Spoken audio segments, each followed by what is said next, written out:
Mathieu Ricard, c'est quand même magnifique de voir un livre sur la méditation entrer dans la liste des best-sellers assez rapidement. Ça prouve un vrai besoin. Oui, ça je crois que ça c'est clair. Je l'ai observé incidemment dans quelques déplacements en Europe, que très souvent quand on parle de choses et d'autres, sur les émotions, on fait une conférence sur l'entraînement de l'esprit, sur la façon de gérer les émotions, sur la notion de bonheur authentique, ou même on rencontre des hommes d'affaires. Presque toujours, il y a quelqu'un qui vient à vous et qui dit, voilà, vous savez, j'aimerais bien méditer, comment est-ce que je peux commencer? Qu'est-ce qu'il faut faire? Et donc ça, c'est une question qu'on vous pose et que je pense qu'on peut poser quand même moins, disons, de façon, on s'attendait à plus de quel type de personne pouvez-vous poser cette question il y a 20 ans. Parce que maintenant, ça semble devenir un peu de tous les côtés, de façon un peu surprenante, de façon on ne s'attendrait pas à ce que ces personnes envisagent la méditation, et on l'envisage en considérant ses bienfaits, disons, avec une sincérité qui semble de bonne loi. Donc évidemment, on est inspiré à l'idée de leur offrir des bases toutes simples. Alors il y a évidemment certainement des livres sur la méditation très inspirants, notamment récemment le bonheur de la méditation, par exemple de Yonggi Migyur Rinpoche, ou d'autres, ou des livres de Bhante Gunaratna Nepola, par exemple, sur la pleine conscience, qui sont magnifiques. Voilà, bon, j'ai voulu porter ma petite contribution, d'abord peut-être à répondre à une question simple, parce que beaucoup de gens disent, mais enfin, pourquoi est-ce que je méditerai? À quoi ça sert? Qu'est-ce que je peux en attendre?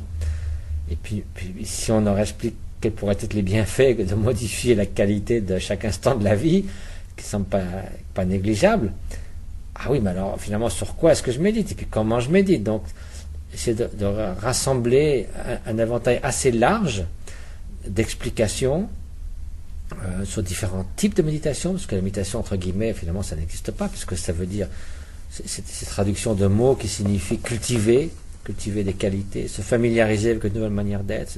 C'est l'étymologie des mots tibétains, sanskrits, bhavana, gom. Et donc, fournir des outils qui permettent de cultiver l'altruisme, qui permettent de cultiver l'attention, de se familiariser avec une meilleure compréhension de la réalité, qui sont donc fondés sur des sources tout à fait traditionnelles et authentiques, et puis formuler aussi de forme d'exercices pratiques, et enfin, au cas où justement je me sois trop fourvoyé dans ces explications préliminaires, accompagné de sources d'inspiration qui, elles, puissent directement aux sources, qui ne seraient peut-être pas utilisables directement telles quelles pour apprendre à méditer, mais qui certainement peuvent profondément inspirer ces différents types de méditation.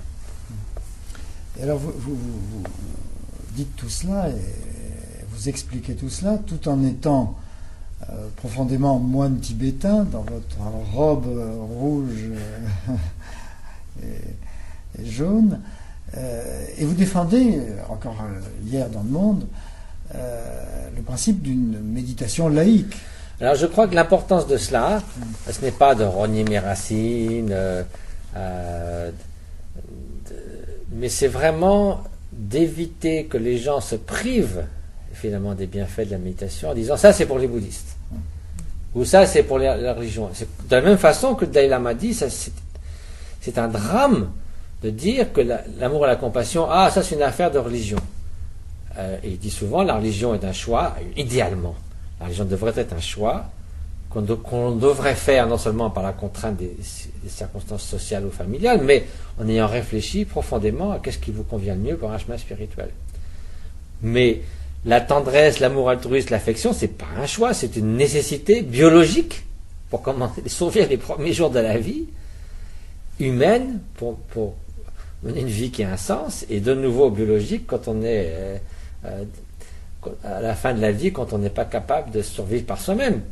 Donc, je veux dire, ça c'est plutôt une question de choix, c'est une question d'essence même de la survie de la vie humaine, de la qualité de la vie humaine de chaque instant. On ne peut pas se passer de l'amour altruiste et de la compassion. Donc vouloir se dire c'est une affaire de... Les gens qui diraient ça c'est lié à la religion, ce serait se priver des choses, qualités essentielles de l'existence. De même, sans du tout renier ce que la voie du bouddhisme pourrait apporter pour quelqu'un qui s'y engage à fond, peut-être certainement une dimension supplémentaire, mais de vouloir se priver de l'immense domaine de bienfaits que ces manières d'entraîner l'esprit peuvent apporter à la société, sans pour autant les dénaturer ou faire une sorte de version light de la méditation, mais des principes fondamentaux de l'entraînement de l'esprit. Et l'idée, c'est que s'ils sont vrais et fondamentaux, ils appartiennent à tout esprit humain. Et de ce fait, leur donner une étiquette bouddhiste, c'est un peu, ça n'a guère de sens. Parce que comme par exemple le récent prix Nobel de physique est un japonais qui a prédit et découvert l'existence de certains quarks. Et donc les quarks ou les particules élémentaires ne sont pas devenues japonaises. On a vérifié leur existence, donc elles existent, semblent exister, mais si elles n'existaient pas, voilà, elles n'existent pas.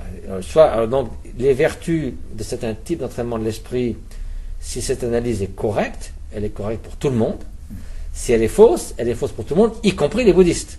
C'est pas comme un dogme que s'il est vrai, il renforce quelqu'un dans la foi dans ce dogme, et puis même si la science pense qu'elle est fausse, ça ne change rien pour les croyants, disons. Là, il y a un moment donné où c'est une vérification empirique de quelque chose, c'est soit juste, soit faux, et si c'est juste pour tout le monde, si c'est faux pour tout le monde. Donc je crois qu'il y a un immense domaine d'utilisation de cette incroyable accumulation de données empiriques sur la transformation de l'esprit, la façon de comprendre le fonctionnement de l'esprit, de gérer l'enchaînement des pensées, de gérer les émotions, de mieux comprendre les mécanismes de bonheur et de la souffrance, qui font partie de la richesse de connaissances de l'humanité et qui peuvent être mises en œuvre par toute personne qui se réveille le matin en disant « Puissais-je moins souffrir et trouver plus de plénitude ?»